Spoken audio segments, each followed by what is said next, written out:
নমস্কার।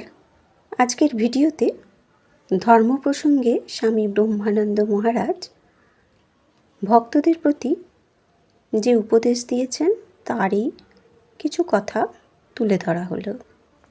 স্থান বেলুড় মঠ, 1918।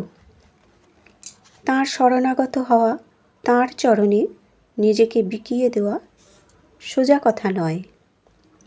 যাকে চিনি না, জানি না, কেমন করে তাঁকে ভালোবাসব, কেমন করে তাঁর কাছে নিজেকে বিলিয়ে দেব, এই প্রশ্ন শতই মনে ওঠে।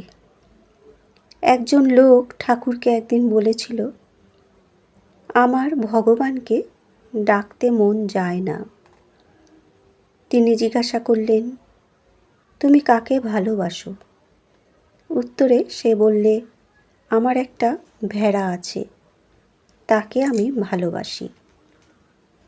ঠাকুর সে কথা শুনে বললেন, বেশ তো, যখনই তুমি ওই ভেড়াটাকে খাওয়াবে, যখনই তার সেবা করবে, তখন মনে মনে ভাববে ভগবানকে খাওয়াচ্ছি, তাঁর সেবা করছি।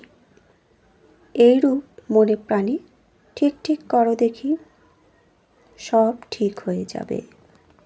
তারপর মহারাজ আরও বলেছেন, গুরুকরণ যারা করেছে, গুরু তাদের পারের রাস্তা দেখিয়ে দেন এবং রাস্তার বাধা বিঘ্ন যা কিছু সব দূর করে দেন। গুরুবাক্যে বিশ্বাস করে তিনি যেমনটি বলেছেন করে যা, দেখবি মনের সব ময়লা কেটে গিয়ে ধীরে ধীরে জ্ঞানের আলো আসবে।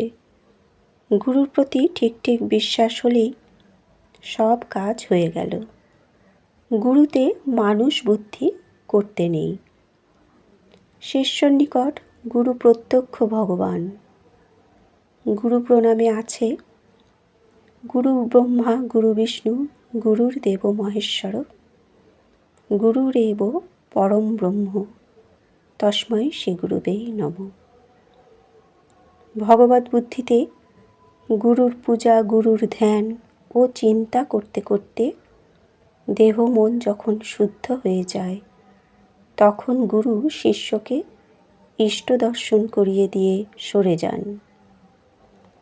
শুদ্ধ আধার, শুদ্ধ মন না হলে তার দর্শন পাওয়া যায় না। ঠাকুর বলতেন, সদ্গুরু হলে জীবের অহংকার 3 ডাকে ঘুচে যায়। গুরু কাঁচা হলে গুরুরও যন্ত্রণা, শিষ্যরও যন্ত্রণা।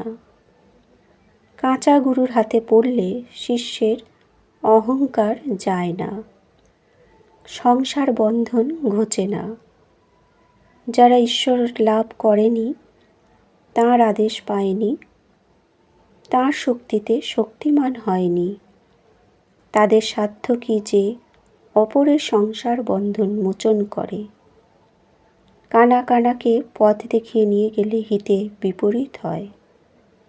নিজে মুক্ত হলেই তবে অপরকে মুক্ত করা যায়, সে সম্বন্ধে উপদেশ দেওয়া যায়। যদি কারো ঠিক ঠিক অনুরাগ আসে, সাধন ভজন করবার ইচ্ছে হয়, তাহলে নিশ্চয়ই তিনি সদ্গুরু জুটিয়ে দেন। গুরুর জন্য সাধকের চিন্তা করবার কোনো দরকার নেই। যাদের সদ্গুরু লাভ হয়েছে তাদের ভাবনা কি? রাস্তা তো তারা পেয়েছে, সে রাস্তা ধরে এখন তারা চলুক। বন্ধুরা, আজকের আলোচনা এ পর্যন্তই। মহারাজের আরও উপদেশ পরের ভিডিওতে তুলে ধরা হবে। ধন্যবাদ।